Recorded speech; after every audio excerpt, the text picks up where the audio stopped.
Expert.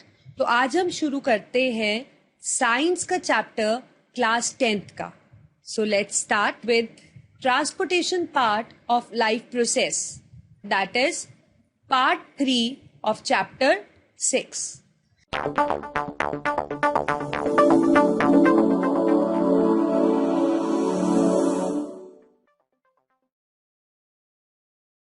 जैसे कि आप ये फिगर देख पा रहे हो, आपको पता है कि हमारी बॉडी में इस तरह से सारी वेसल्स होती हैं। ठीक है, आप इस फिगर के अंदर देख पा रहे हो, हार्ट भी विजिबल है, बहुत सारी वेसल्स है। तो इस चैप्टर में हम पढ़ने वाले हैं कि ट्रांसपोर्टेशन मतलब हमारी बॉडी में चीजों का ट्रांसपोर्टेशन किस तरह से होता है।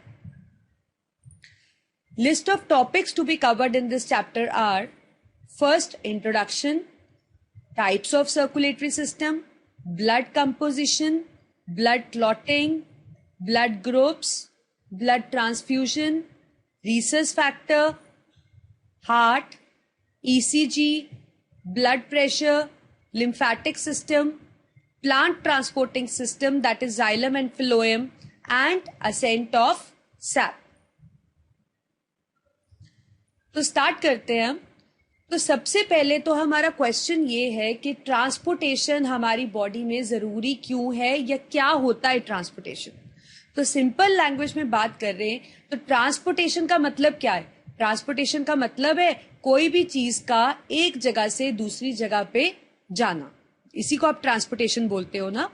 तो हमारी बॉडी में ट्रांसपोर्टेशन किस चीजों का जरूरत है? ऑब्वियसली हम यही सोचेंगे, ठीक है, ट्रांसपोर्टेशन तो होता है एक जगह से दूसरी जगह का चीज का पहुंचना, पर हमारी बॉडी में ऐसी कौन सी चीज है? हमारी बॉडी में है फूड, हॉर्मोन्स, गैसेस और ऐसे और बहुत सारे सब्सटेंसेस हैं जो हमारी बॉडी में सिंथेसाइज कहीं और होते हैं और उनका रोल कहीं और होता है। जैसे आप फूड को ही ले लो, अगर आप फूड खाओ, ठीक है, अगर हम फूड खाएं तो फूड तो पूरा डाइजेस्टिव ट्रैक में ही जाएगा ना, लेकिन जो फूड है वो सारे बॉडी सेल्स में चाहिए, जो कि डाइजेस्टिव पार्ट का आप कह सकते हो डाइजेस्टिव ट्रैक का पार्ट है या नहीं है, लेकिन फूड सारे बॉडी सेल्स के अंदर चाहिए। तो इस फूड को बॉडी के अंदर हर जगह पे हमें पहुंचाना तो पड़ेगा ना। तो इसका मतलब ट्रांसपोर्टेशन तो वही हुआ कि एक जगह से दूसरी जगह पे चीज का पहुंचाना। ऐसे ही हार्मोन सिंथेसाइज करते हैं हमारी बॉडी में ग्लैंड्स। आप कह सकते हो ग्लैंड्स कहीं और है और हार्मोन्स का फंक्शन कहीं और है, तो उसमें भी आपको उस हार्मोन को एक जगह से दूसरी जगह पहुंचाना पड़ेगा। सिमिलरली गैसेस, जैसे कि हमने रेस्पिरेटरी सिस्टम में पढ़ा था, that for survival we need to respire. ठीक है, तो जो गैसेस है वो आपकी बॉडी में रेस्पिरेटरी ट्रैक के अंदर है, सारे बॉडी सेल्स के अंदर तो नहीं है ना। तो उन गैसेस को आपको पहुंचाना पड़ेगा हर बॉडी सेल तक, ऑक्सीजन को सारे बॉडी सेल्स तक पहुंचाना पड़ेगा और सारे सेल से CO2 वापस से रेस्पिरेटरी ट्रैक के अंदर लानी पड़ेगी। तो इसका मतलब ये सब चीजें क्या हो रही हैं? ऑब्वियसली ये ट्रांसपोर्ट हो रही है। तो हमारी बॉडी में ट्रांसपोर्टिंग सिस्टम जो है वो मस्ट है, क्योंकि हमें चीजों को ट्रांसपोर्ट करना पड़ता है सारे बॉडी सेल्स में। अब इसके लिए हमारे पास है एक सिस्टम जिसको हम क्या बोलते हैं? ट्रांसपोर्टेशन या ट्रांसपोर्टिंग सिस्टम, जो कि चीजों को एक पार्ट से दूसरे पार्ट तक ले जाता है। समझ गए ना आप कि what is transportation, why it is necessary, और कौन सी चीजें हैं जिनको हम ट्रांसपोर्ट कर रहे हैं। अब हमारी बॉडी में चीजों को ट्रांसपोर्ट करने के लिए जो सिस्टम है उसका जो टेक्निकल टर्म हम यूज करते हैं वो है सर्कुलेटरी सिस्टम। मतलब जो चीजों को सर्कुलेट कर रहे हैं एक जगह से दूसरी जगह पे। तो दो सर्कुलेटरी सिस्टम है हमारे, आप कह सकते हो बॉडी के अंदर। एक हमारे पास है ब्लड सर्कुलेटरी सिस्टम और दूसरा हमारे पास है लिम्फेटिक सिस्टम। जैसे कि आप फिगर देख पा रहे हो, ये जो ब्लू एंड रेड सारी वेसल्स आप ये मैन की बॉडी के अंदर देख रहे हो, this is blood circulatory system. ये ब्लड सर्कुलेटरी सिस्टम का पार्ट है। और ये जो आप देख पा रहे हो इस पिक्चर के अंदर, ये जो ग्रीन वेसल्स आपको सारी दिख रही हैं, ये भी इसी की तरह लग रही है, लेकिन दोनों के फंक्शंस में कुछ फर्क है। आप कह सकते हो दोनों के पार्ट्स में कुछ फर्क है। ये सारी जो वेसल्स है ये सब मिलके बनाती है लिम्फेटिक सिस्टम। तो ये सारा हमारा इस फिगर में शो हो रहा है लिम्फेटिक सिस्टम, और इस फिगर के अंदर शो हो रहा है हमारा ब्लड सर्कुलेटरी सिस्टम। तो हमारी बॉडी में ये दो सर्कुलेटरी सिस्टम है, एक ब्लड सर्कुलेटरी सिस्टम, एक लिम्फेटिक, जो कि चीजों के अब ब्लड सर्कुलेट करने के लिए ऑब्वियसली आप अब हम स्टार्ट करते हैं सबसे पहले ब्लड सर्कुलेटरी सिस्टम। अब ब्लड सर्कुलेटरी सिस्टम जो है उसके अंदर जो चीजों को एक जगह से दूसरी जगह पहुंचाएगा, जो फ्लूइड इसके अंदर यूज होगा, जिसके अंदर चीजें मिक्स होंगी और जगह जगह पे हमारी बॉडी के अंदर पहुंचेंगी, तो उस फ्लूइड का नाम है ब्लड। तो इसका मतलब ब्लड सर्कुलेटरी सिस्टम में एक फ्लूइड है जिसके अंदर चीजें मिक्स हो जाती हैं और वहां से वो पूरी बॉडी के अंदर फैल जाती है और उस फ्लूइड को हम बुलाते हैं ब्लड। तो सबसे पहले हम ब्लड को जानते हैं कि ब्लड एक्चुअली होता क्या है। जैसे कि आप फिगर में देख पा रहे हो और आप सबको पता है, जैसे आपकी बॉडी में कोई कट लग जाता है, कोई चोट लग जाती है, तो वहां से एक फ्लूइड बाहर निकलता है रेड कलर का, दैट इज ब्लड। अब ब्लड जो है वो दो कंपोनेंट से मिलके बना है। एक तो इसके अंदर है प्लाज्मा और एक है इसके अंदर ब्लड सेल्स। तो ब्लड एक फ्लूइड है, सिंपल सी बात है। तो आपकी बॉडी के अंदर पूरा ब्लड भरा हुआ है, ठीक है। ब्लड दो कंपोनेंट से बना हुआ है, प्लाज्मा और blood cells, and this is blood as you all know. अब ब्लड की कंपोजिशन जैसे कि हमने बात करी, ब्लड के अंदर प्लाज्मा भी है और ब्लड सेल्स भी हैं। जैसे कि आप इस फिगर को देख पा रहे हो, ये ब्लड सैंपल है, ठीक है। तो इसमें क्या किया गया, इस ब्लड को थोड़ी देर रखा गया तो हमने देखा कि 3 कंपोनेंट्स इसके अंदर से सेपरेट हो गए। कुछ टेक्निक्स को यूज किया जिससे ब्लड के जो कंपोनेंट्स हैं दे गॉट सेपरेटेड। एक तो ये पार्ट आ गया रेड कलर का, एक ही आपके पास कलरलेस सा पार्ट दिख रहा है और एक ही येलो पार्ट है, ठीक है। तो ये जो येलो पार्ट है दिस इज एक्चुअली प्लाज्मा। तो प्लाज्मा क्या होता है, एक येलो कलर का फ्लूइड है। ये तो आपको क्लियर हो गया ना, you can see this picture and you can see that this plasma is yellow in colour, so obviously plasma is yellow coloured fluid.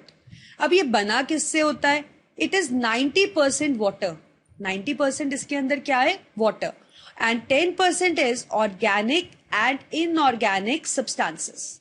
मतलब 10% इसके अंदर वो चीजें हैं सारी, जिसमें हमारे पास सारी चीजें आ जाती है, ऑर्गेनिक भी और इनऑर्गेनिक भी, जैसे कि न्यूट्रिएंट्स, गैसेस, हार्मोन्स एक्सेट्रा, जो भी चीजें हमें यहां से वहां पास करनी है, that is all in plasma. अब क्योंकि ये सब चीजें प्लाज्मा के अंदर प्रेजेंट है, इसीलिए जो प्लाज्मा है वो एक तरह से न्यूट्रिटिव मीडियम की तरह एक्ट करता है। न्यूट्रिटिव मीडियम मतलब इसके अंदर ब्लड सेल्स सरवाइव कर सकते हैं। जैसे कि आपके पास समझ लो ये प्लाज्मा हो गया, ठीक है, और इसके अंदर ब्लड के सेल्स हो गए, जो कि अभी हम पढ़ेंगे कौन कौन सी तरह के होते हैं। अगर प्लाज्मा नहीं होगा तो ब्लड सेल्स भी सरवाइव नहीं कर पाएंगे। और प्लाज्मा के अंदर ही क्यों सरवाइव करते हैं, क्योंकि प्लाज्मा के अंदर ऑर्गेनिक और इनऑर्गेनिक सब्सटेंसेस है, जिसके करके आप कह सकते हो they act as a nutritive medium for the blood cells. ये जो आप कंपोनेंट्स देख रहे हो, ये वाला कंपोनेंट और ये वाला कंपोनेंट, ये ब्लड सेल्स है।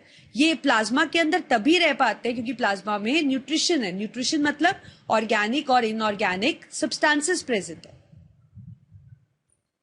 अब हमने दूसरी कंपोजिशन में पढ़ा कि एक तो ब्लड के अंदर है हमारे पास प्लाज्मा, जो कि अब हम डिस्कस कर चुके हैं। उसके अलावा क्या है, ब्लड सेल्स। ब्लड सेल्स, 3 तरह के ब्लड सेल्स हमें ब्लड में मिलते हैं, RBC red blood sales, WBC white blood cells और प्लेटलेट्स। ये तीनों तरह के सेल्स जो है हमें हर तरह के ब्लड में, ये नहीं कि सिर्फ मेरे ब्लड में, सबके ब्लड में ये 3 तरह के सेल्स हमें मिलते हैं। तो देखें, पढ़ते हैं इनके बारे में। तो पहले हमारे पास है रेड ब्लड सेल्स। जैसे कि आप फिगर में देख पा रहे हो, कितनी सुंदर आपको एक पिक्चर दिख रही है, ये सब रेड ब्लड सेल्स है। These are red blood cells, ठीक है। अब ये जो सेल्स हैं, जैसे कि आप फिगर में देख पा रहे हो, इनकी शेप आपको कैसी लग रही है, दे आर डिस्क लाइक। इनकी शेप कैसी है, डिस्क लाइक। लेकिन ये एक इनकम्प्लीट सेल है। ये सारे सेल्स क्या है, इनकम्प्लीट। इनकम्प्लीट का मतलब इनके अंदर कुछ चीज मिसिंग है, और वो चीज क्या है, they don't have nucleus, they don't have mitochondria and they don't have endoplasmic reticulum। मतलब ना तो न्यूक्लियस है जो मेन कंट्रोलिंग सेंटर होता है, जिसके अंदर पूरा न्यूक्लियर मटेरियल होता है जिससे सेल बना पाता है आगे, वो मिसिंग है इसके अंदर। और ना ही माइटोकॉन्ड्रिया और एंडोप्लाज्मिक रेटिकुलम जैसी ऑर्गेनालीज है इसके अंदर। तो इसका मतलब ये एक इनकम्प्लीट सेल है, और ये हमारी बॉडी का सबसे छोटा सेल है। तो अगर वो क्वेश्चन आता है कि name smallest cell of human body, तो आप झट से लिख दीजिएगा कि दैट इज आरबीसी, क्योंकि इसका साइज बहुत छोटा है। अब आप फिगर में देख पा रहे हो ये सारे सेल्स आपको रेड कलर के दिख रहे हैं, है ना।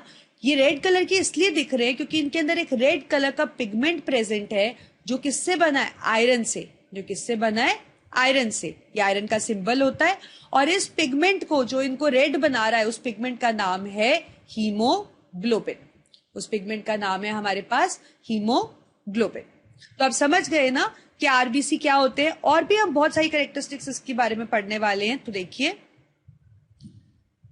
इनका जो नंबर है हमारे ब्लड में सबसे ज्यादा है। सारे ब्लड सेल्स में से सबसे ज्यादा जो सेल्स है हमारी बॉडी में, वो क्या है, आरबीसी। इसी का कारण है कि जो ब्लड है उसका कलर क्या है, रेड। अब देखो कितना नंबर होगा, कितने सारे होंगे ये ब्लड के अंदर कि ब्लड का कलर ही रेड हो चुका है। ठीक है।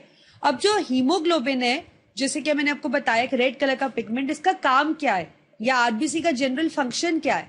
इनका फंक्शन है they help in transportation of gases.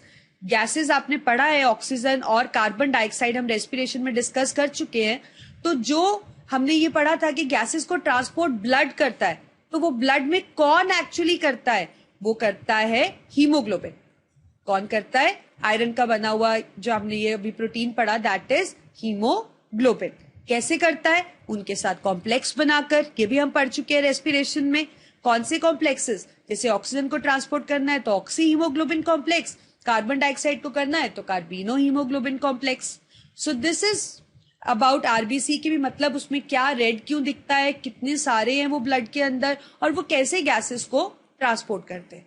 जैसे कि आप ये फिगर देख पा रहे हो, इसके अंदर ये देखिए, ये आयरन से बना हुआ, ये सारे आयरन स्ट्रैंड्स है, ये प्रोटीन है पूरा पार्ट। काफी ज्यादा डिटेल तो आप हायर क्लास में पढ़ोगे, ये सिर्फ आपको थोड़ा सा समझाने के लिए हमने ये फिगर रखी है यहाँ पे, कि ऑक्सीजन को बाइंड करके या कार्बन डाइऑक्साइड को बाइंड करके ये चीजों को ट्रांसपोर्ट करता है। अब इसको ऐसे भी बता सकते हो कि एक हीमोग्लोबिन के अंदर 4 आयरन होते हैं।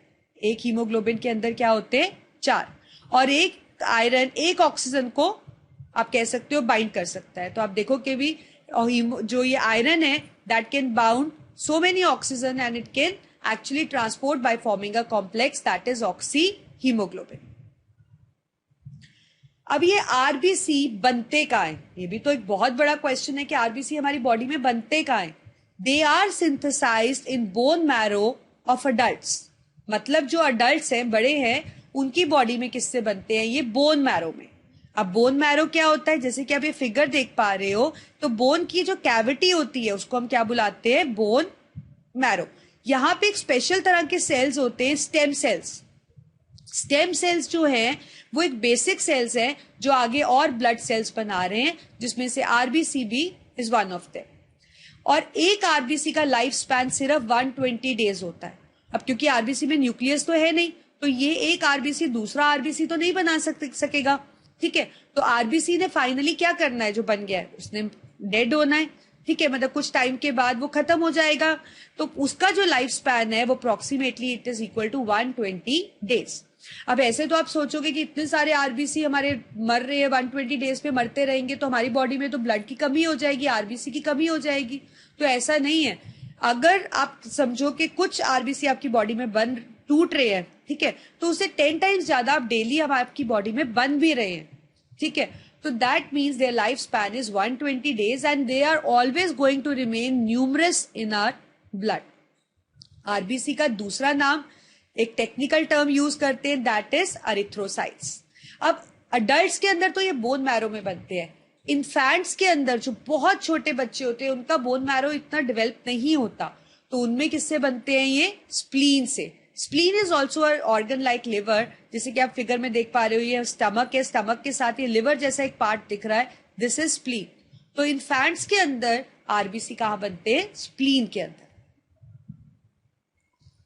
अब हम देखते हैं डब्ल्यूबीसी, दूसरी तरह के blood cells, that is white blood cells. जैसे कि आप फिगर में देख पा रहे हो, ये हमारे पास है व्हाइट ब्लड सेल्स। इनकी जो शेप है वो कैसी है, इररेगुलर। ये तो आपको फिगर से ही क्लियर है, दे आर इररेगुलर शेप, इनकी कोई फिक्स शेप नहीं है। तो अगर आपको क्वेश्चन आता है name the cells in the body which are irregular in shape, तो आप लिख दीजिएगा कि इट इज डब्ल्यूबीसी। ये एक कंप्लीट सेल है, इनके अंदर सब कुछ है, nucleus, organelles, everything they have, लेकिन इनके अंदर कोई पिगमेंट नहीं है हीमोग्लोबिन जैसा। इसी का कारण है कि इनका कोई कलर नहीं है, ठीक है, they are white in colour, तभी इनका नाम भी व्हाइट ब्लड सेल्स है। इनका लाइफ स्पैन है हमारे पास 2 to 4 वीक्स, ये इतने टाइम तक ही सरवाइव कर पाते हैं। ये भी कहाँ बनते हैं? स्टेम सेल्स से, अभी हमने पर डिस्कस किया, they are also form from stem cells. इनका दूसरा टेक्निकल टर्म जो इनके लिए यूज करते हैं दैट इज ल्यूकोसाइट्स। अब इनका फंक्शन की अगर हम बात करें तो इनको खास नाम से एड्रेस किया जाता है, they are soldiers of a body. Soldiers कौन होते हैं? जो हमारे को प्रोटेक्ट करते हैं, तो हमारी कंट्री को प्रोटेक्ट करते हैं। ऐसे ही हमारी बॉडी के सोल्जर्स कौन है? WBC, because they protect our body from infection causing agents. जो आपको इन्फेक्शन कॉज कर सकते हैं उनसे आपको प्रोटेक्ट करते हैं। कैसे? या तो उस इन्फेक्शन को इनगल्फ कर लेते हैं, खा लेते हैं ये, या फिर ये उसके अगेंस्ट कुछ प्रोटीन्स बनाते हैं जो इन्फेक्शन कॉजिंग एजेंट्स को क्या कर देता है? हार्मलेस, मतलब ताकि आपको उन इन्फेक्शन कॉजिंग एजेंट से कोई नुकसान ना हो। तो इस तरह से आप कह सकते हो ये हमारे को क्या कर रहे हैं? प्रोटेक्ट कर रहे हैं। So they are soldiers of a body. अब हमारे पास है प्लेटलेट्स, तीसरा पार्ट। जो प्लेटलेट्स होती हैं वो टाइनी फ्रेगमेंट्स होते हैं। फिगर देखिए, ये आपको दिख रहा है, they are like tiny fragments, they may और मे नॉट हैव न्यूक्लियस। तो इनमें न्यूक्लियस हो भी सकता है और न्यूक्लियस नहीं भी। इनका मेन फंक्शन रहता है, ये कुछ प्रोटीन सिंथेसाइज करते हैं that helps in blood clotting. जैसे कि आपको चोट लगी, खून निकल गया, ठीक है, तो वो खून को बंद तो करना है ना हमें, तो वो खून बंद कैसे होगा? ब्लड क्लॉटिंग होगी। तो वो क्लॉटिंग कौन कराता है? कुछ प्रोटीन्स जो सिंथेसाइज कौन करती हैं? प्लेटलेट्स। इनको भी एक टेक्निकल टर्म से बुलाया जाता है, that is thrombocytes. So this is how the platelets look like. तो आप समझ गए ना कि जो ब्लड है वो हमारा प्लाज्मा और RBC, WBC और प्लेटलेट से बना हुआ है। So this is the composition of blood. अब हम एक फिनोमिना देखते हैं, ब्लड क्लॉटिंग। अब जैसे कि मैंने आपको बताया कि जब आपको कोई चोट लगती है तो वहां से क्या निकलता है? खून निकलता है। तो ऐसा तो नहीं है कि उस कट से अगर खून निकल रहा है तो उस खून को आपको बंद नहीं करना है। खून तो अगर ज्यादा खून निकलेगा तो एक्सेस लॉस ऑफ ब्लड आपकी बॉडी को नुकसान होगा। तो ये हमारा एक, आप कह सकते हो, हमारी बॉडी का सेल्फ फिनोमिना है कि जो ब्लड निकल रहा है वो ब्लड बंद थोड़ी देर बाद हो जाता है। आपको कोई चोट लगती है, खून निकल रहा है, तो कुछ देर के बाद ब्लीडिंग खत्म हो जाती है। तो that phenomena is blood clotting. तो ब्लड क्लॉटिंग क्या होता है? It is transformation of liquid state of blood into jelly like state on exposure to air. मतलब जो लिक्विड स्टेट है ब्लड की वो एक जेली लाइक स्टेट में कन्वर्ट हो जाती है जब वो एयर के कांटेक्ट में आता है। अब हम देखते हैं कैसा होता है। जैसे कि आप फिगर में देख रहे हो, ये देखो, अब ब्लीडिंग हो रही है। ये ब्लीडिंग कुछ देर के बाद बंद हो जाएगी। ये कौन कराएगा? It will be stopped by the proteins which are synthesized by platelets. और वो प्रोटीन्स कौन सी है? Prothrombin and fibrinogen. ये दोनों की दोनों प्रोटीन्स ब्लड क्लॉटिंग में हेल्प कराती है। तो देखते हैं क्या मैकेनिज्म होता है। लेट्स से आपको इंजरी हुई, ठीक है, वहां पे उस साइड पे प्लेटलेट्स आ जाती है। वो प्लेटलेट्स मिलकर आप एक एंजाइम सिक्रीट करती हैं, दैट इज थ्रोम्बोप्लास्टिन। थ्रोम्बोप्लास्टिन एक इनएक्टिव एंजाइम होता है। इसका फंक्शन है कि ये जो प्रोटीन प्लाज्मा के अंदर प्लेटलेट्स ने डाली हुई है, प्रोथ्रोम्बिन, इसको कन्वर्ट करती है थ्रोम्बिन में। और थ्रोम्बिन एक एक्टिव एंजाइम है। ऐसा करने में कुछ कैल्शियम आयंस भी हेल्प करते हैं। उसके बाद ये जो थ्रोम्बिन है, it converts fibrinogen to fibrin. Fibrin एक फाइबर्स की तरह होते हैं, ठीक है। फिर ये फाइबर्स आरबीसी के अंदर इंटैंगल हो जाते हैं। अब आप देखिए, आरबीसी एक सेल है, उसके अंदर अगर फाइबर्स ऐसे इंटैंगल हो गए तो it will form a blood clot. तो आप समझ गए ना कि किस तरह से ये जो लिक्विड स्टेट ऑफ ब्लड है, it gets converted into a blood clot. Then शुरू में ये क्लॉट नेचर में सॉफ्ट होता है। अगर किसी का हाथ लग जाए या कुछ, तो ये मतलब ब्लीडिंग फिर से शुरू हो जाती है। पर कुछ सेकेंड्स में या कुछ मिनट्स में आप कह सकते हो, it turns into a hard clot. It turns into a hard clot. और उसके बाद एक इसमें से येलो कलर्ड फ्लूइड सिक्रीट होता है जिसको हम क्या बुलाते हैं, सीरम। येलो कलर का लिक्विड निकलता है विच इज सीरम। सीरम क्या होता है, सीरम प्लाज्मा ही होता है, बस उसके अंदर फिब्रिनोजन प्रोटीन नहीं होती, क्योंकि जो फिब्रिनोजन है वो यूज हो चुकी होती है पूरी आरबीसी के अंदर इंटैंगल होकर क्लॉट बनाने के लिए। तो सीरम का मतलब है प्लाज्मा विदाउट फिब्रिनोजन। और ये ब्लड क्लॉटिंग को पूरा हमारे प्रोसेस को टाइम लगता है 2 to 3 मिनट्स। अब हम स्टार्ट करते हैं कुछ इंपॉर्टेंट टर्म्स के साथ। हम जो आगे टॉपिक्स पढ़ने वाले हैं उससे पहले we should be familiar with these terms. So we have antigens. Antigens हम किनको बुलाते हैं?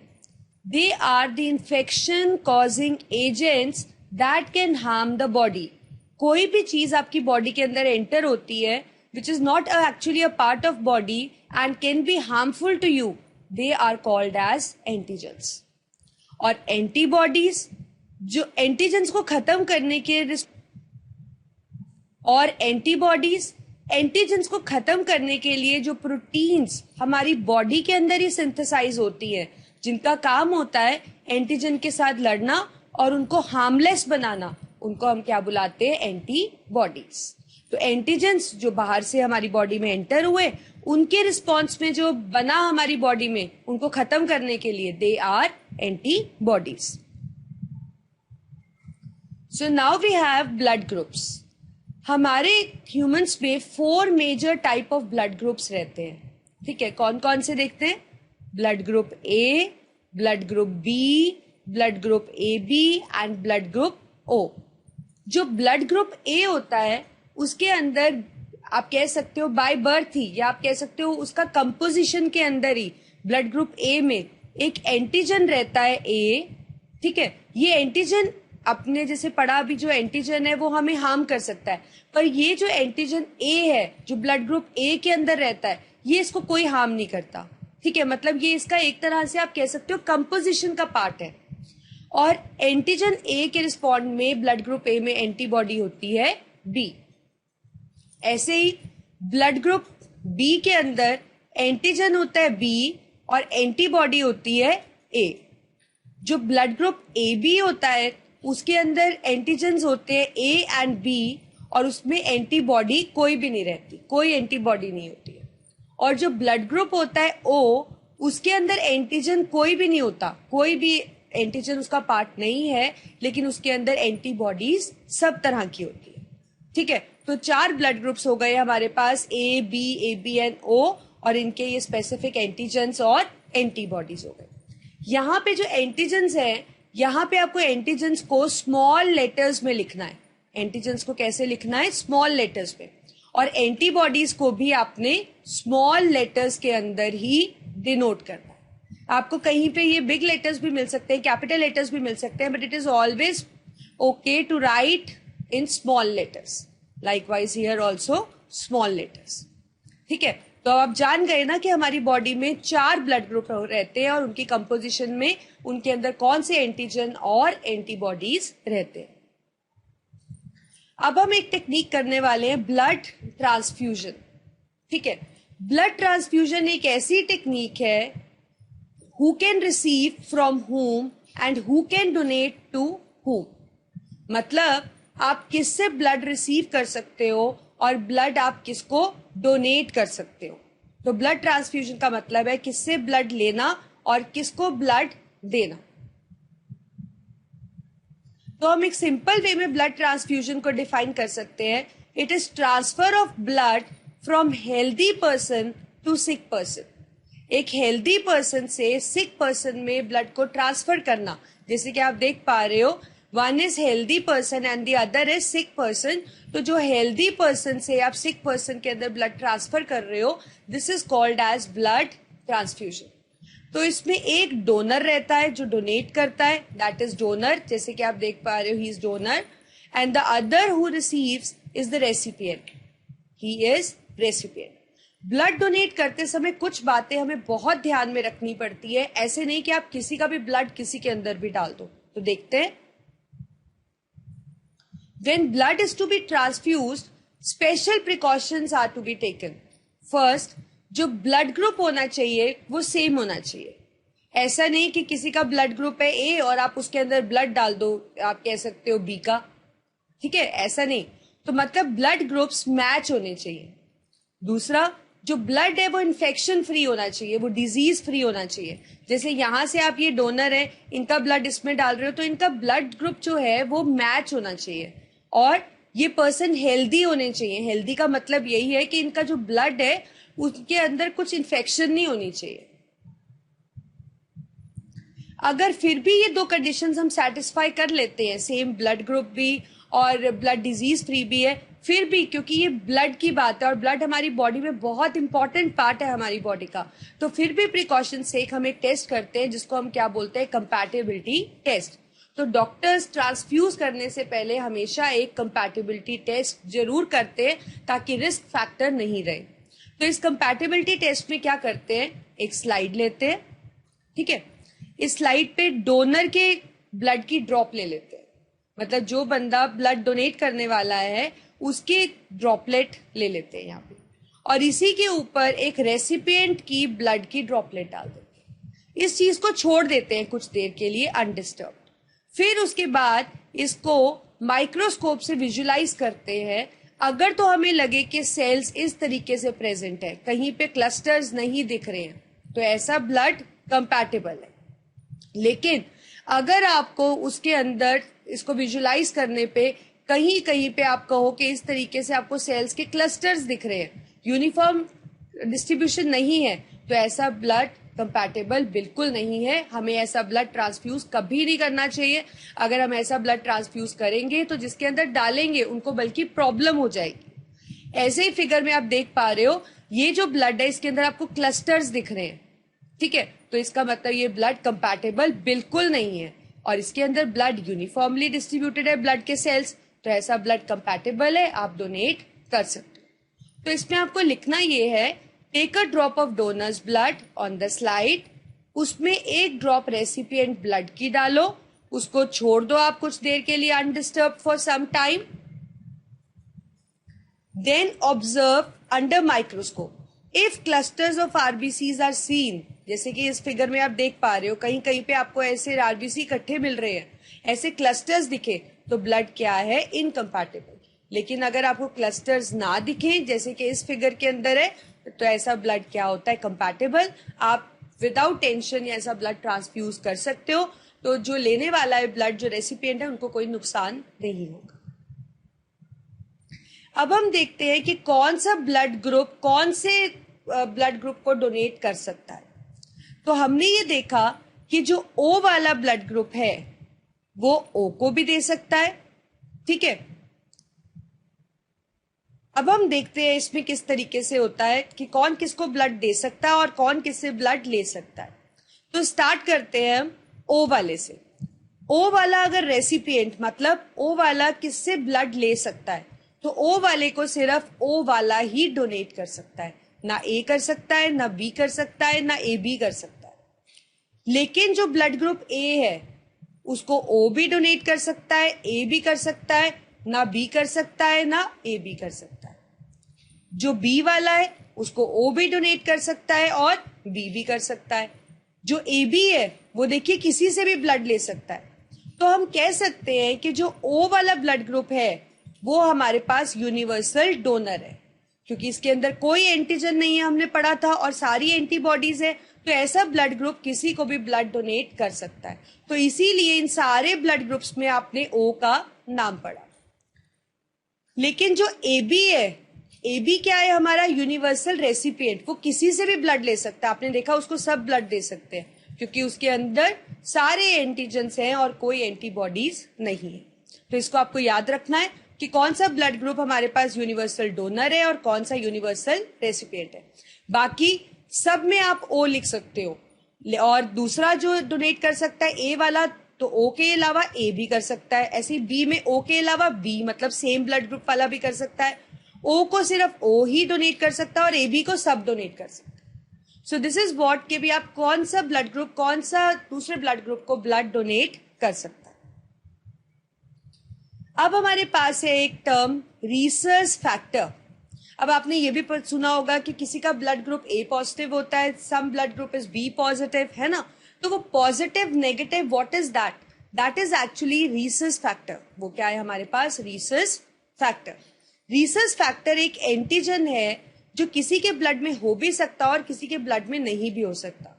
जिसके ब्लड में ये प्रेजेंट है वो RH पॉजिटिव होता है, मतलब A पॉजिटिव, B पॉजिटिव, इस तरीके से. And the one which does not possess is RH negative. Like somebody is B negative, likewise like I am B positive.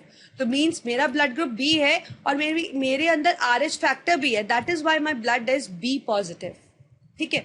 अब आप ये याद रखिए, जिसके अंदर ये पॉजिटिव ब्लड होगा, फॉर एग्जाम्पल किसी का ब्लड है A पॉजिटिव, तो वो ले भी A पॉजिटिव वाले से ही सकता है. रीसस फैक्टर को भी हम एक इम्पॉर्टेंट, आप कह सकते हो, कंसिडर करते हैं, एक फैक्टर कंसिडर करते हैं कि कौन किसको ब्लड दे सकता है, कौन किसको नहीं दे सकता.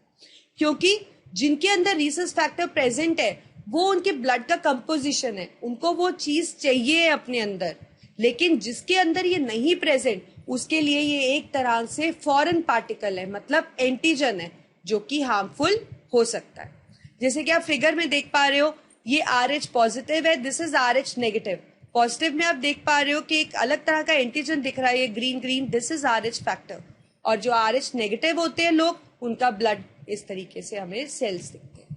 सो this is what is Rhesus factor. आपको याद रखना है, the one who is positive is comfortable with that rhesus factor, but one who is negative is not at all comfortable. That person is actually, you can say, can suffer if some antigen rhesus factor may enter into his blood. तो हमें ध्यान रखना है, positive negative भी एक बहुत बड़ी बात है जो कि हमें याद रखना है ब्लड ट्रांसफ्यूजन कराने के टाइम. अब हम बहुत इंपॉर्टेंट टॉपिक से स्टार्ट कर रहे हैं, दैट इज हार्ट. हार्ट एक ब्लड सर्कुलेटरी सिस्टम का बहुत ही ज्यादा इंपॉर्टेंट पार्ट है, तो इसको बहुत ध्यान से पढ़ना है हमें. ठीक है, तो स्टार्ट करते हैं. What is heart? हार्ट क्या है? हार्ट हमारे अंदर एक मस्कुलर वॉल्ड ऑर्गन है, मतलब मसल से बना हुआ ऑर्गन, जिसका काम है ब्लड को सारे बॉडी पार्ट्स तक पहुंचाना, हर बॉडी सेल तक पहुंचाना. अब इसका साइज कैसे होता है? It is just like a clenched fist, मतलब बंद मुट्ठी जब आप करते हो तो जैसा आप स्ट्रक्चर देखते हो, साइज देखते हो, उतने साइज का हार्ट हमारे अंदर होता है. ठीक है. It is actually divided into 2 sides. रफली हम इसको 2 साइड्स में डिवाइड करते हैं. ये फिगर हम बाद में डिस्कस करते हैं. एक रफ फिगर मैं आपके लिए बनाती हूँ. Please don't use this figure in exams, this is just for the explanation, right. देखिए, इस तरीके से हम एक हार्ट के चैम्बर्स बना लेते हैं. So let's say this is covering, एक मिनट बना लेते हैं इसकी हम. ठीक है. So this is heart. Heart is रफली divided into 2 sides, left side and right side. ये हार्ट की लेफ्ट साइड हो गई और ये हार्ट की राइट साइड हो गई. जैसे कि फिगर में भी मैं आपको साथ साथ दिखाती हूँ. This is left side and this is right side. ये full is right, this full is left. अब जो लेफ्ट साइड है वो डील करती है प्योर ब्लड के साथ. प्योर ब्लड क्या होता है? प्योर ब्लड का मतलब जिसके अंदर ऑक्सीजन का कंटेंट हाई है और CO2 का कंटेंट लो है. ठीक है. और जो राइट साइड है वो डील करती है इम्प्योर ब्लड के साथ, मतलब जिसके अंदर ऑक्सीजन का कंटेंट लो है और CO2 का कंटेंट हाई है. तो आप समझ गए ना कि जो लेफ्ट साइड है प्योर ब्लड और जो राइट साइड है that deals with impure blood. अब जो ये मैंने आपको ड्रॉ करके दिखाया था, इसमें जो आउटर कवरिंग बनाई मैंने, जो ये हार्ट को सराउंड कर रही है, ठीक है, इन हार्ट के चैम्बर्स को सराउंड कर रही है, that is pericardium. So the outer covering of heart is pericardium. और हार्ट के अंदर एक स्पेशल तरह की मसल्स होती हैं जो आप 9th स्टैंडर्ड में भी पढ़कर आए हो. एक ऐसी मसल्स हमारी बॉडी की जो नॉन फेटीक होती है, मतलब वो कभी थकती नहीं है, वो थ्रू आउट लाइफ कॉन्ट्रैक्ट और रिलैक्स करती रहती है, और उन मसल्स का नाम है कार्डियक मसल्स. तो आप समझ गए ना, left side, right side. Left side deals with pure blood, right side deals with impure blood. Pericardium, outer covering और कार्डियक मसल्स. अब जो हार्ट है, जैसे कि अभी हमने बात करी कि हार्ट का काम है ब्लड को पंप करना. हार्ट का काम है ब्लड को पंप करना. अब जो ब्लड पंप होगा वो बॉडी पार्ट्स में किसी तरह तो पहुंचेगा. तो जो ब्लड को लेकर जाती हैं पूरी बॉडी के अंदर, उनको हम क्या बुलाते हैं? वेसल्स। ये आप देख रहे हो फिगर के अंदर, ये जो ब्लू रेड कलर की बहुत नेटवर्क ऑफ आप कह सकते हो वेसल्स दिख रही है आपको, पाइप लाइक स्ट्रक्चर्स दिख रहे हैं जो कि लेकर जाते हैं ब्लड को, इनको हम बुलाते हैं वेसल्स। अब 3 तरह की वेसल्स होती है हमारी बॉडी में, आर्टरीज, वेन्स और कैपिलरीज। जो आर्टरीज है, आर्टरीज वो होती है जो काफी थिक वॉल्ड वेसल्स होती है, क्योंकि इसके अंदर ब्लड का प्रेशर काफी हाई रहता है। और इनका काम क्या है? ये एक तो प्योर ब्लड कैरी करती है, कहां से? हार्ट से बॉडी पार्ट्स तक। तो 3 बातें आप आर्टरीज के बारे में याद रखोगे। आर्टरीज थिक वॉल्ड है, ठीक है, आर्टरीज प्योर ब्लड कैरी करती है, और आर्टरीज जो ब्लड कैरी करती है वो हार्ट से बॉडी पार्ट्स में करती है।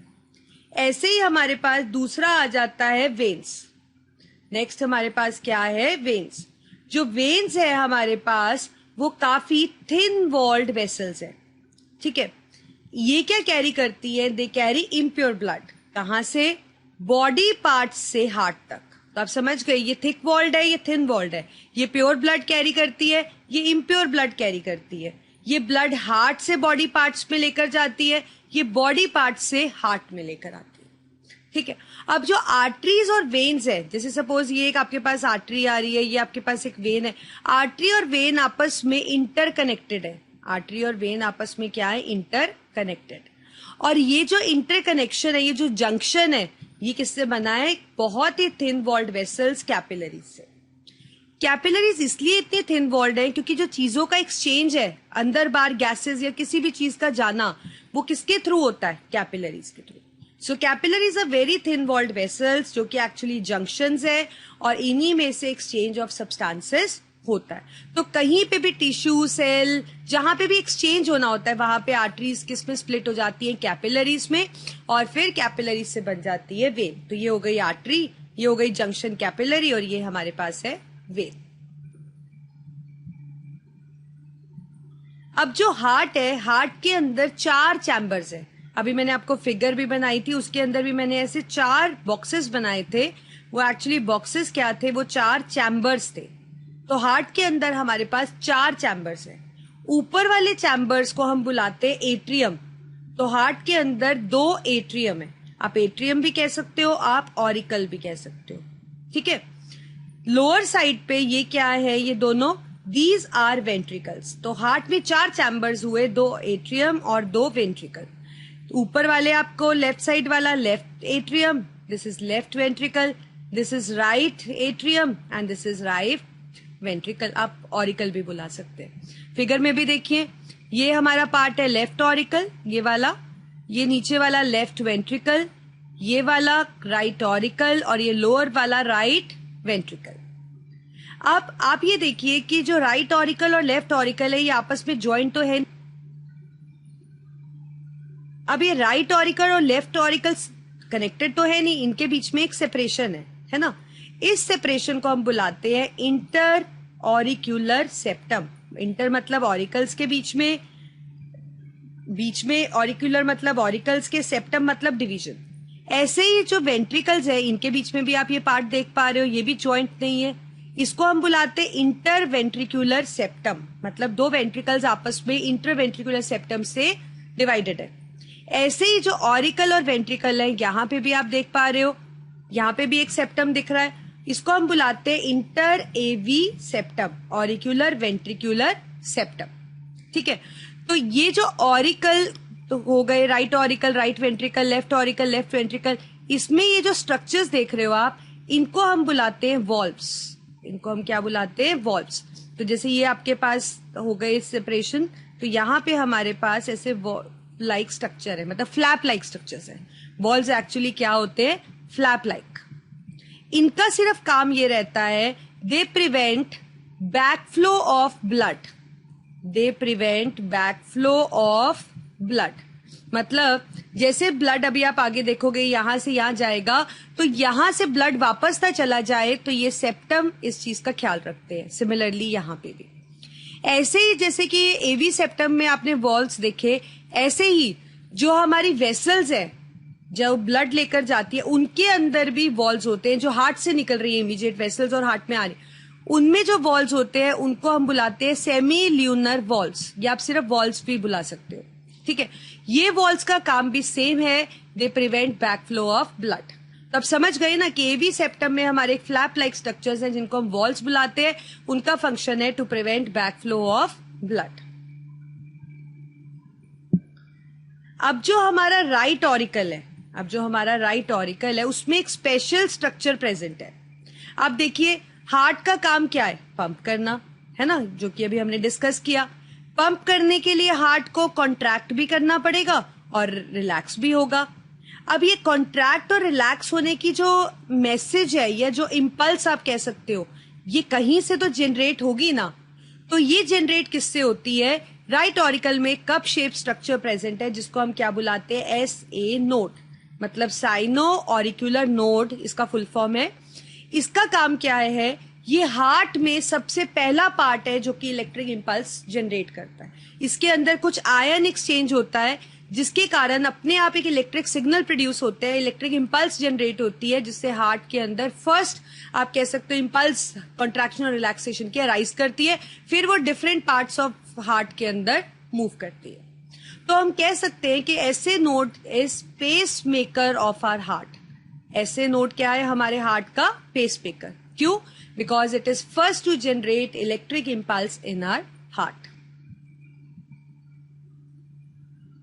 अब हम इसकी थोड़ी वर्किंग देखते हैं। अब जो ब्लड है, जो प्योर ब्लड है, वो हमारा लेफ्ट ऑरिकल के अंदर फिल होता है। हार्ट में हमारे लेफ्ट ऑरिकल के अंदर ब्लड फिल होने लगता है। ये ब्लड कहां से आ रहा है? प्योर ब्लड, ये ब्लड आ रहा है लंग्स से। कौन लेकर आ रहा है? अभी के लिए आप याद रखो कि एक वेसल लेकर आ रही है। वो वेसल कौन सी है वो हम लास्ट में डिस्कस करेंगे, ठीक है। तो प्योर ब्लड लंग्स से लेफ्ट ऑरिकल के अंदर भरता रहता है। तो जैसे जैसे ब्लड भरता है वैसे वैसे उसका वॉल्यूम मतलब बढ़ रहा है। वॉल्यूम बढ़ रहा है तो ऑब्वियसली ब्लड के कारण प्रेशर भी बढ़ेगा, क्योंकि फ्लूइड है ब्लड एक, तो फ्लूइड प्रेशर एक्सर्ट करते हैं। इस प्रेशर से ये जो वॉल्स है ये ओपन हो जाएगी, क्योंकि कभी भी कोई चीज में ऊपर प्रेशर होगा तो डाउनवर्ड प्रेशर लगेगा, तो ये चीज खुल जाएगी ना, ये फ्लैप्स, और ब्लड का मूव करेगा लेफ्ट वेंट्रिकल में। अब लेफ्ट वेंट्रिकल भरने लगेगा। जब लेफ्ट वेंट्रिकल भरने लगेगा तो आप कहोगे, कह सकते हो कि वॉल्यूम ऑफ ब्लड अब उसमें भी इंक्रीज कर रहा है, उसके कारण प्रेशर वहां भी इंक्रीज हो रहा है। तो अब जब प्रेशर यहां पे इंक्रीज होगा उससे ये वॉल्व बंद हो जाएंगे, उससे ये वॉल्व क्या हो जाएंगे? ब्लड बंद, ठीक है। अब यहां पे जब ब्लड भरता जाएगा तो यहां से एक वेसल निकल रही है, जो कि ये बैक व्यू में आपको दिखा रखी है, aorta. Largest artery of a body, largest vessel of a body is aorta. इस अरोटा में जैसे सपोज ये आपका लेफ्ट वेंट्रिकल हो गया, ठीक है, तो यहां से हमारे पास एक वेसल निकल रही है और यहाँ पे भी इसके एक वॉल्व है। अब यहां जब प्रेशर ज्यादा होगा, ब्लड फिल करने लगेगा, तो ये वॉल्व क्या हो जाएगा? ओपन। ब्लड वेसल के अंदर आ गया। वेसल में जब प्रेशर ज्यादा होगा तो ये वॉल्व क्या हो जाएगा? ये क्लोज हो जाएगा, ठीक है। अब जब ये वेसल में आ गया, ये अरोटा आगे फाइनली आप कह सकते हो और छोटी छोटी आर्टरीज में डिवाइड होती है। अरोटा खुद भी एक आर्टरी है, एक लार्जेस्ट आर्टरी है जो हार्ट से निकल रही है, जो सबसे पहले ब्लड ला रही है, प्योर ब्लड, उसको हमने अरोटा बोला। वो आगे फर्दर डिवाइड हो रहा है छोटी छोटी आर्टरीज में, जिनको हम आर्टरीज, फर्दर आप और छोटी आर्टरीज को आर्टरियोल्स भी बुला सकते हो, और फाइनली इनटू कैपिलरीज। हमने बात की थी कि कोई भी टिश्यू या ऑर्गन के पास आर्टरी किस में डिवाइड हो जाती है? कैपिलरीज पे। अब कैपिलरीज के थ्रू चीजों का एक्सचेंज हो जाएगा। सपोज ये आपके पास आर्ट्रियोल हो गई, ये कैपिलरी बन गई, ठीक है। तो यहां से क्या हो गया? सब्सटेंसेस का एक्सचेंज। ऑक्सीजन इधर चली गई, CO2 अब इसके अंदर आ गई। अब यहाँ पे आपका ब्लड क्या बन गया? इम्प्योर। अब ये कैपिलरी मिलकर क्या बनाएंगी? छोटी छोटी veins. It will form small veins. ये स्मॉल वेन्स अलग अलग पार्ट से मिलकर क्या बनाएंगी? और बड़ी वेन्स। तो ऐसे हमारी बॉडी में 3 बड़ी वेन्स बनती हैं जो अलग अलग पार्ट से इम्प्योर ब्लड लेकर आ रही हैं। सुपीरियर वेना कैवा, इंफीरियर और पोस्टीरियर, ठीक है। Superior vena cava impure blood कहां से लेकर आती है? From upper part of body, मतलब हार्ट से ऊपर वाला जो हमारा पार्ट है बॉडी का, उससे जो इम्प्योर ब्लड छोटी छोटी वेन्स मिलकर बना है वो एक बड़ी वेन में आ गया है, जिसको हम क्या बुलाते हैं? Superior vena cava. ऐसे ही जो लोअर पार्ट से, हार्ट के नीचे जो बॉडी पार्ट है हमारा, नीचे लेग से, वो जो इम्प्योर ब्लड लेकर आ रही है लोअर पार्ट से, सारी वेन्स ने मिलकर एक बड़ी वेन बना दी है, that is inferior vena cava. और हमारी बैक साइड से जो लेकर आ रही है that is posterior vena cava. अब ये तीनों वेन्स, बिगर वेन्स, मिलकर एक कॉमन वेन बनाती हैं और वो ब्लड किस में पोर करती है? इम्प्योर ब्लड लेफ्ट ऑरिकल में। देखते हैं। So all these veins unite to form a common vein that open up into a right atrium. अब यहां पे सारा इम्प्योर ब्लड आ गया है, ठीक है। ऐसे ही यहां पे भी वॉल्यूम बढ़ेगा, जैसे जैसे ब्लड वेसल से आएगा, वॉल्यूम बढ़ा, प्रेशर बढ़ा, उससे ये सेप्टम के वॉल्स खुल जाएंगे। Now blood will start flowing into right ventricle, जैसे कि लेफ्ट साइड हुआ था वैसे ही सेम राइट साइड भी हो रहा है, ठीक है। अब राइट वेंट्रिकल में वैसे ही प्रेशर बढ़ा, उससे ये जो ब्लड है it will flow into lungs through a vessel for oxygenation, क्योंकि जो इम्प्योर ब्लड है वो कहाँ पे जाता है? लंग्स में ही जाता है ना, लंग्स में ही उसमें ऑक्सीजन मिक्स होती है और फिर लंग्स से ही वो ब्लड, हमने पढ़ा कि लेफ्ट एट्रियम में आ रहा था। तो इस तरह से साइकिल चलता रहता है। अब ऐसा नहीं है कि भी लेफ्ट साइड अलग से काम करती है, राइट साइड अलग से काम करती है। लेफ्ट और राइट साइड दोनों इकट्ठी काम करती है। मतलब जब left atrium pure blood left ventricle में डालता है, उसी टाइम राइट एट्रियम भी राइट वेंट्रिकल में प्योर ब्लड डालता है। मतलब एट्रियम इकट्ठे कॉन्ट्रैक्ट करते हैं, फिर रिलैक्स होते हैं, वेंट्रिकल इकट्ठे कॉन्ट्रैक्ट करते हैं, रिलैक्स करते हैं। जैसे ब्लड, प्योर ब्लड अरोटा में जा रहा है, वैसे ही इम्प्योर ब्लड उसी टाइम हार्ट में भी आ रहा है वेन से। मतलब सारी साइड्स लेफ्ट और राइट इकट्ठी काम करती है। पर ताकि हम आसानी से पढ़ पाए, इसको हम एक साइकिल की तरह पढ़ते हैं, तो हम लेफ्ट साइड से शुरू होकर राइट साइड तक पढ़ते हैं। अब आप देखिए, जो यहां से इम्प्योर ब्लड लेकर जा रही थी वो भी एक वेसल है, और आपको पता है इम्प्योर ब्लड कौन कैरी करता है? अभी हमने डिस्कस किया, it is carried by when. और जो प्योर ब्लड लेकर आ रही थी वो ऑब्वियसली क्या होनी चाहिए? It should be artery, it should be artery. पर ऐसा नहीं है। यहां पे एक एक्सेप्शन है हमारे पास, जो इम्प्योर ब्लड लेकर जा रही है that is not when, that is artery, और इस आर्टरी को हम बुलाते हैं पल्मोनरी आर्टरी। और ऐसे ही जो यहाँ पे प्योर ब्लड लेकर आ रही थी वो होनी चाहिए थी artery, but it is actually vein called as pulmonary vein. ये एक्सेप्शन इसलिए लिया गया क्योंकि हमने आर्टरी में दो बातें पढ़ी थी कि आर्टरी प्योर ब्लड कैरी करती है और अवे फ्रॉम हार्ट कैरी करती है, और वेन प्योर ब्लड कैरी करती है और टूवर्ड्स हार्ट कैरी करती है। तो यहाँ पे वो दोनों बातें, दोनों कंसेप्ट हम फॉलो नहीं कर सकते थे, एक कंसेप्ट को रॉन्ग होना ही था। तो हमने कौन से कंसेप्ट को फॉलो किया कि आर्टरी जो है वो ब्लड हमेशा अवे फ्रॉम हार्ट लेकर जाती है और वेन्स टूवर्ड्स हार्ट लेकर आती है। ठीक है, तो आप याद रखिएगा इसको। तो इसका मतलब जो ब्लड है वो फ्लो करता है लंग्स से हार्ट में, लंग्स से हार्ट में जाता है, फिर हार्ट से टिश्यू में जाता है, ऐसे ही वापस टिश्यू से हार्ट में आता है और फिर हार्ट से वापस से लंग्स में जाता है प्योर होने के लिए। तो जो लंग्स और हार्ट का एक्सचेंज है आपस में, उसको हम बुलाते हैं पल्मोनरी सर्कुलेशन। और ऐसे ही जो हार्ट और टिश्यू का एक्सचेंज है उसको हम बुलाते हैं सिस्टमिक सर्कुलेशन। अब क्योंकि हार्ट से जो ब्लड सर्कुलेट हुआ वो ट्वाइस हुआ, दो बार हुआ है ना, लंग से हार्ट में, हार्ट से टिश्यू, टिश्यू से हार्ट, हार्ट टू लंग, इसीलिए हम इस प्रोसेस को क्या बुलाते हैं? Double circulation. तो आप समझ गए कि डबल सर्कुलेशन क्या है? It is actually a sum of pulmonary and systemic circulation, and the reason behind because blood is circulated twice through heart. अब हमारे पास है ECG.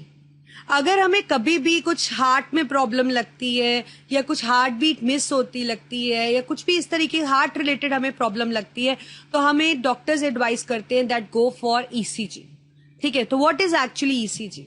It is electrocardiograph. It is not gram, it is graph. मैं आपको समझाती हूं किस तरीके से। Graph is actually an instrument which is used to record electric impulse generated in heart.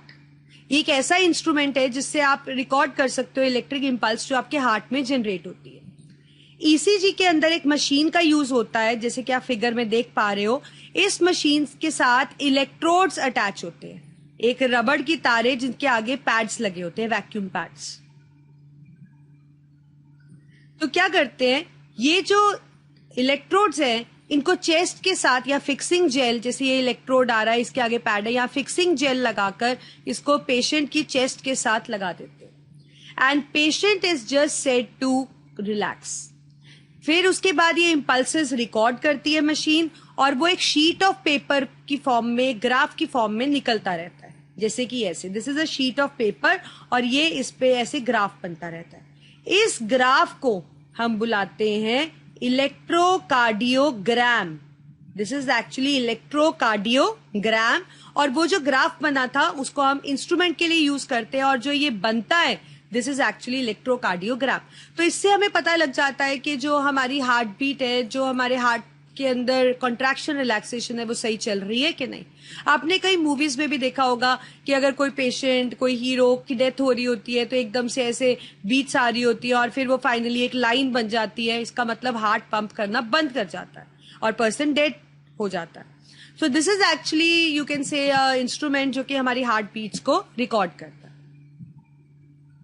अब हमारे पास है ब्लड प्रेशर। अब हार्ट ब्लड को पंप कर रहा है तो ऑब्वियसली किसी प्रेशर से पंप कर रहा होगा, तो it is actually a pressure through which you can say which blood exerts on the wall of vessel. इसको हम एक इंस्ट्रूमेंट से मेजर करते हैं ब्लड प्रेशर को, this is called as sphygmomanometer. ये एक नंबर का क्वेश्चन अक्सर आ जाता है और बच्चों को अक्सर इसका नाम याद नहीं होता, तो आप याद रखिए ये एक ऐसा इंस्ट्रूमेंट है जिससे हम ब्लड प्रेशर मेजर कर सकते हैं। तो जो ये हार्ट पंप कर रहा है ब्लड, उसको मेजर करने के लिए हमारे पास ये इंस्ट्रूमेंट है।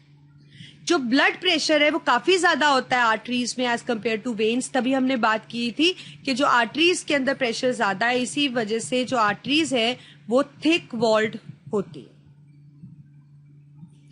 दो तरह के प्रेशर्स जनरली हमारी बॉडी में होते हैं, वन इज सिस्टोलिक, मतलब वो प्रेशर जो कॉन्ट्रैक्शन की वजह से होता है, एंड डायस्टोलिक जो प्रेशर रिलैक्सेशन की वजह से होता है, क्योंकि हार्ट में कॉन्ट्रैक्शन भी होती है, रिलैक्सेशन भी होती है। आप कह सकते हो पहले हार्ट क्या करता है, हार्ट इज एट सिस्टोल मतलब कॉन्ट्रैक्ट, उसके बाद फॉलोड बाय डायस्टोल मतलब रिलैक्स। और ये आपको पता है एक ऐसा पार्ट भी होता है जॉइंट डायस्टोल, जिस समय एक कुछ सेकंड का टाइम जब पूरा हार्ट रिलैक्स्ड होता है, दैट इज जॉइंट डायस्टोल। तो हमेशा पहले सिस्टोल होगा मतलब कॉन्ट्रैक्शन होगी, उसके बाद डायस्टोल मतलब रिलैक्सेशन होगी। तो ऑरिकल्स कॉन्ट्रैक्ट करेंगे, रिलैक्स कर जाएंगे, वेंट्रिकल कॉन्ट्रैक्ट करेंगे, रिलैक्स कर जाएंगे, और एक ऐसा टाइम आएगा जब हार्ट क्या होगा, joint diastole, fully relaxed. This is only for few seconds but still it is there. जो नॉर्मल ब्लड प्रेशर है हमारा, that is 120/80 mm of mercury. Upper body का 120 and lower is 80 mm of mercury is the normal blood pressure जो कि हमारी body का होता है। इससे थोड़ा बहुत ऊपर नीचे हो जाए तो कुछ इतना फर्क नहीं पड़ता, पर अगर इस पे बहुत ज्यादा फर्क हो तो ऑब्वियसली आपको ब्लड प्रेशर लो या हाई कुछ डिसऑर्डर हो सकता है। हाई ब्लड प्रेशर को हम एक टर्म से बुलाते हैं हाइपर टेंशन, ठीक है, और ये इंस्ट्रूमेंट है जिससे हम ब्लड प्रेशर को मेजर करते हैं। ऐसे ही हमारी बॉडी में एक और सिस्टम, जैसे कि ब्लड सर्कुलेटरी सिस्टम हम पढ़ चुके हैं, तो सर्कुलेशन के लिए हमारे पास सिस्टम है लिम्फेटिक सिस्टम। लिम्फेटिक सिस्टम में जैसे ब्लड सर्कुलेटरी सिस्टम में ब्लड था, ऐसे ही लिम्फेटिक सिस्टम में सर्कुलेट जो करेगा चीजों को, that fluid is lymph. Lymphatic system में हमारे पास है लिम्फ वेसल्स, लिम्फ कैपिलरीज और फ्लूइड लिम्फ। जैसे कि आप ये फिगर देख पा रहे हो, तो ये हमारे पास है लिम्फ वेसल्स, और ये जो आप बिल्कुल बारीक बारीक सी वेसल्स देख रहे हो, दीज आर लिम्फ कैपिलरीज, ठीक है। और इसके अलावा ये आपको बॉडी पार्ट्स दिखा रखे हैं, ये आप फैमिलियर हो, यहाँ पे हमें इनका कुछ नहीं करना है, अभी हम सिर्फ लिम्फेटिक सिस्टम पे ही फोकस करेंगे। और इन सारी वेसल्स के अंदर जो फ्लूइड फ्लो कर रहा है दैट इज लिम्फ।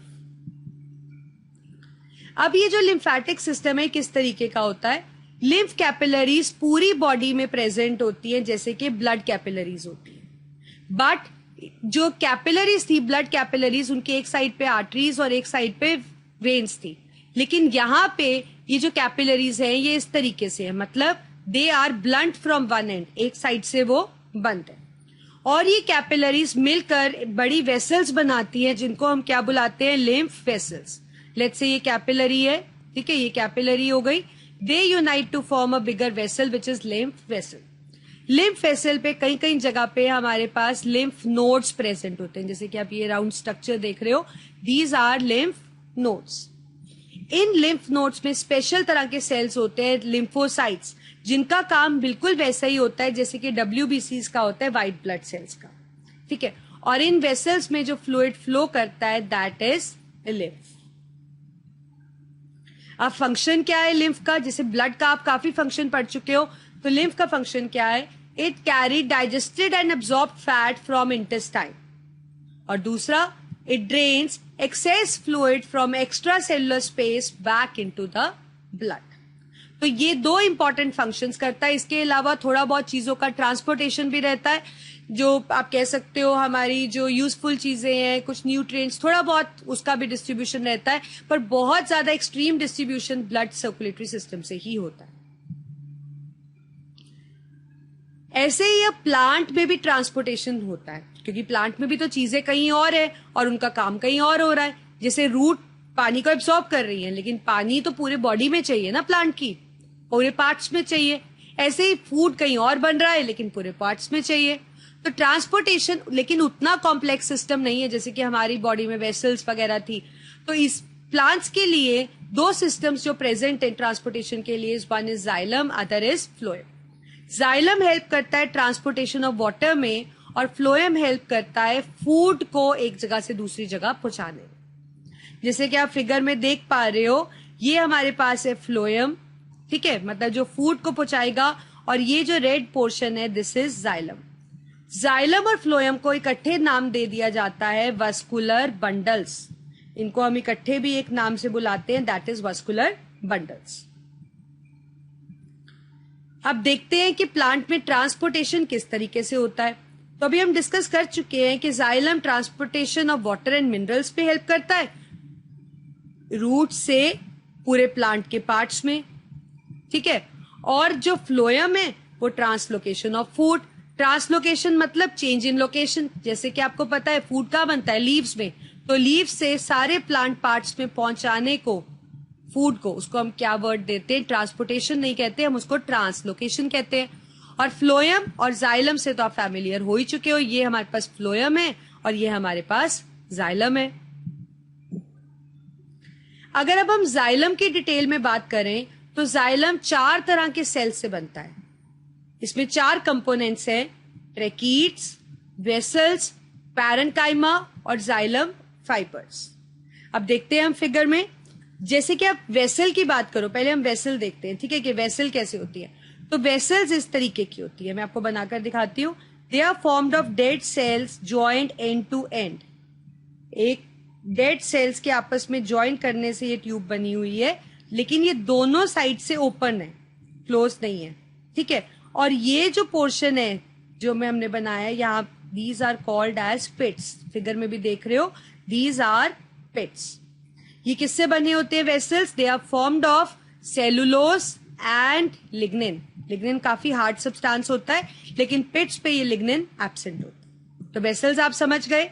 ऐसे ही जो ट्रेकीड्स है, ट्रेकीड्स ये हैं, दे आर स्पिंडल शेप्ड। आप फिगर में देख ही पा रहे हो, स्पिंडल शेप्ड इनका स्ट्रक्चर है, मतलब साइड से नैरो है और बीच में वाइडर है, इनको हम बोलते हैं स्पिंडल शेप्ड। इनके अंदर भी छोटे छोटे पिट्स लाइक स्ट्रक्चर्स है, तो इनके अंदर भी पिट्स प्रेजेंट है। अपार्ट फ्रॉम इट, इसके अंदर पैरेन्काइमा सेल्स और जाइलम फाइबर्स हैं, जो 9th के अंदर हम पढ़ चुके हैं काफी डिटेल में कि ये क्या होते हैं। इन सब में से सिर्फ पैरेन्काइमा ही लिविंग है, बाकी सारे कंपोनेंट्स डेड है, ठीक है। तो अगर आपको लिखना हो कि जाइलम वेसल्स क्या हैं, जैसे कि हम पढ़ चुके हैं ये जाइलम वेसल्स है, तो इनके बारे में आप लिखोगे, they are formed of dead cells joint end to end forming a long tube. और इन ट्यूब्स के एंड्स क्या है? ओपन। और ये किससे बना है? सेलुलोज और लिग्निन से।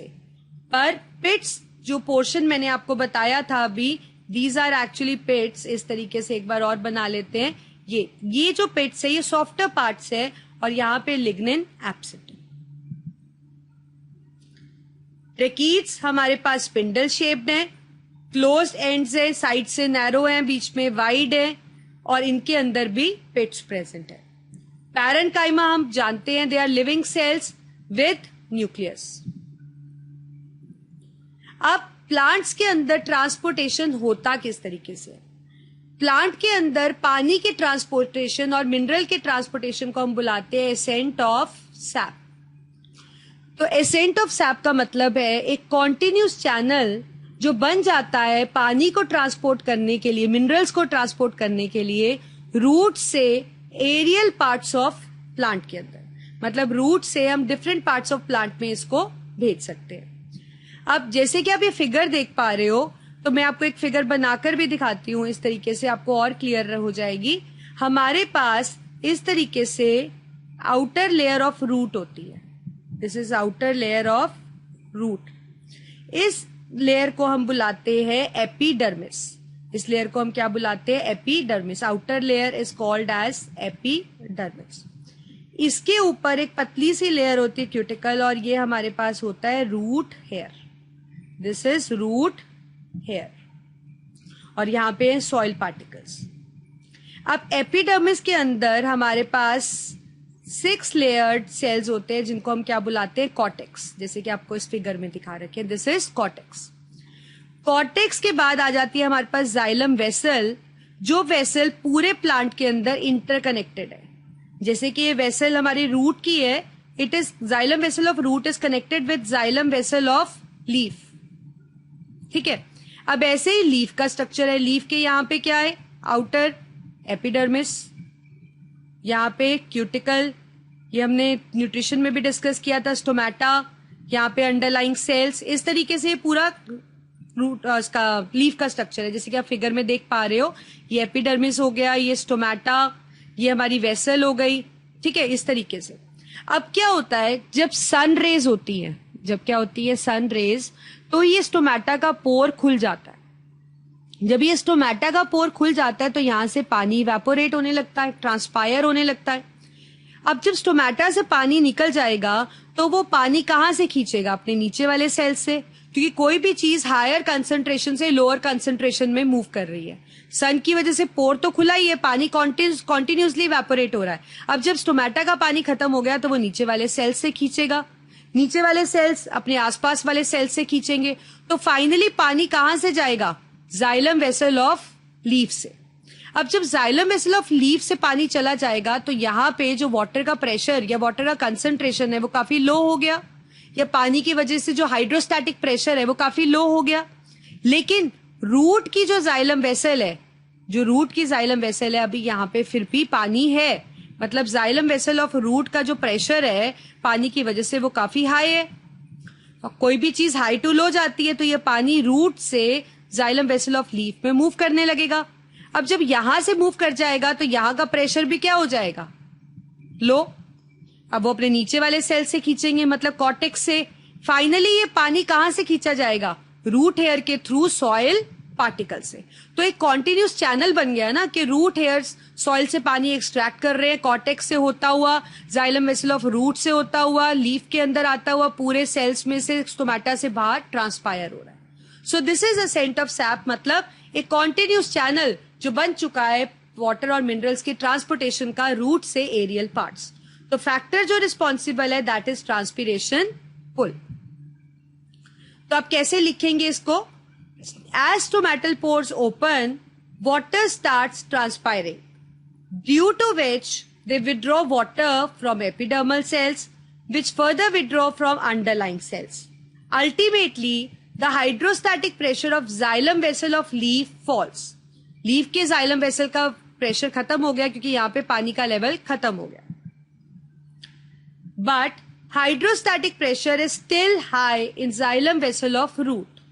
So, water starts moving from xylem vessel of root to leaf. अभी हमने पढ़ा भी है कि यहां से पानी यहां पे ट्रैवल होने लगा. Now the pressure in xylem vessel of root falls.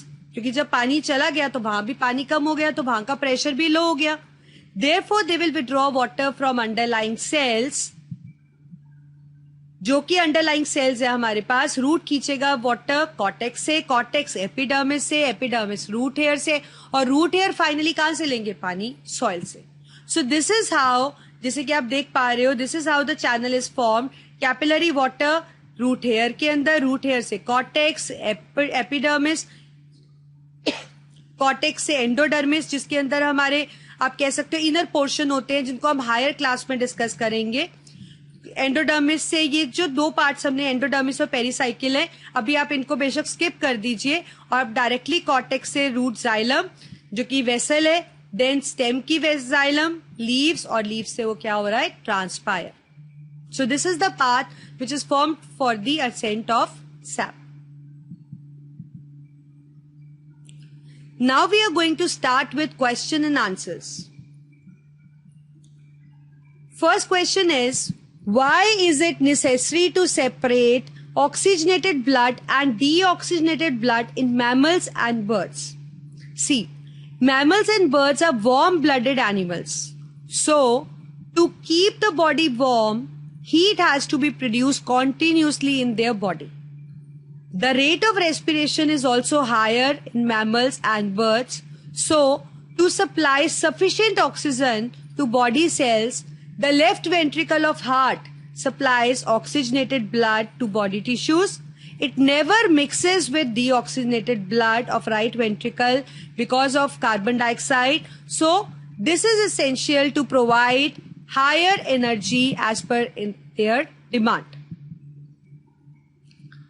Next question we have is, what are the components of transport system in highly organized plants? Plants have vascular tissues. These tissues are continuous tubes that conduct materials in dissolved form in water medium rapidly through plant's body. These tissues are xylem for the transportation of water and minerals, and phloem for translocation of food. Next question is, how food is transported in plants? Plants में food किस तरह से transport होता है? See, food is formed in green leaves. This food is transported by phloem and it is done by utilizing ATP molecules, which creates osmotic pressure that transports food from its higher concentration to lower concentration. The excess food is carried to storage part of roots and fruits where it is stored. Next question is, describe double circulation in humans and why is it necessary?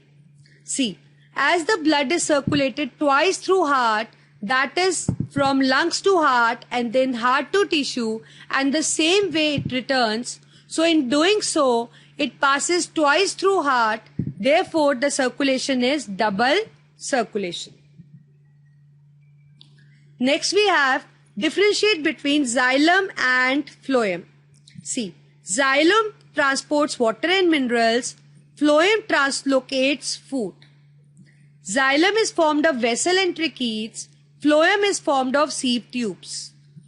The force responsible here is transpiration pull, and the force responsible here is increase in osmotic pressure. Xylem, it is only in upward direction. The movement is in one direction, but phloem is two-way pathway. Thank you for watching this video.